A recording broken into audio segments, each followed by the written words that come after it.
আসসালামু আলাইকুম সম্মানীয় ভিউয়ার, আমরা এই বিকেলবেলা মৃদু আবহাওয়ায় সুন্দর বৈচিত্র্যে একটা জিনিস অনুভব করছি। আমি রয়েছি একটি মুরগির খামারে, আর খামারটিতে রয়েছে ছোট ছোট মুরগির বাচ্চা। এই খামারটিতে মুরগির বাচ্চার পরিমাণ 3600, জাত সোনালী ককরেল। অর্থাৎ এই মুরগির বাচ্চাগুলোকে আমরা অ্যান্ডি কিল অর্থাৎ রানীক্ষেতের কিল ভ্যাকসিন পুশ করতে যাচ্ছি। তো আপনাদের দেখাই এই বাচ্চাগুলো, আমাদের সাথেই থাকুন।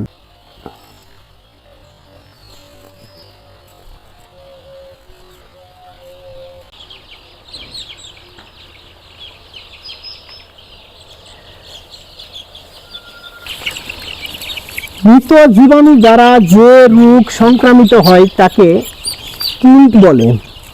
আর রানীক্ষেতের কিল বলতে বাংলা অ্যান্ডিভ্যাক, যাতে মুরগিকে মৃত জীবাণু দ্বারা রানীক্ষেতের রোগে সংক্রামিত না হয় সেই জন্য প্রতিরোধক টিকা হিসেবেই বাংলা অ্যান্ডিভ্যাক কিল ভ্যাকসিনটা ব্যবহার করা হচ্ছে। ভ্যাকসিন দিতে হয় বাচ্চার 6 থেকে 7 দিন বয়সে এবং ঘাড়ের চামড়ার নিচে ইনজেকশনের মাধ্যমে। ইতিমধ্যে আমরা দিচ্ছি, আমাদের হাতে দেখতে পাচ্ছেন আমরা কিল ভ্যাকসিন পুশ করছি।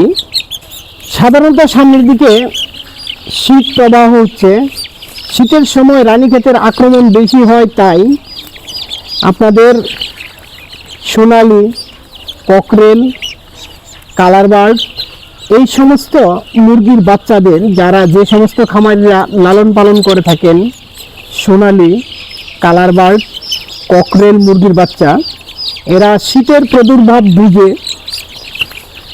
রানীক্ষেতের কিল ভ্যাকসিন প্রয়োগ করবেন। তাতে শীতের সময় রানীক্ষেত রোগ হওয়ার সম্ভাবনা কম থাকবে।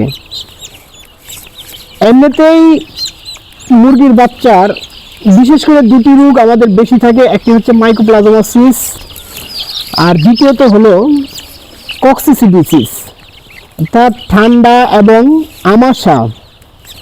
ঠান্ডা এবং আমাশা রোগের জন্যই কিন্তু আমাদের খামারিরা ক্ষতিগ্রস্ত হয়, মুরগির ক্ষতি হয়, মুরগি মারা যায়, ওজন কম আসে। এদিকে ঠান্ডা এবং আমাশা সারানোর জন্য বারবার পাওয়ারফুল অ্যান্টিবায়োটিক ব্যবহার করতে হয়। বেশি বেশি ঠান্ডা লাগলে ঠান্ডা থেকেই হয় সিআরডি, সিসিআরডি এবং সিসিআরডি থেকে একসময় রানীক্ষেতের রূপান্তরিত হতে পারে। তাই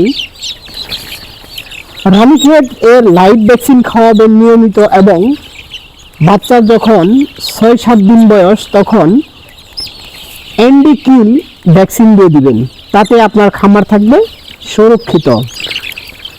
নিয়মিত পরিচর্যা করুন, পরিষ্কার পরিচ্ছন্ন রাখুন খামার এবং বায়োসিকিউরিটি নিশ্চিত করুন।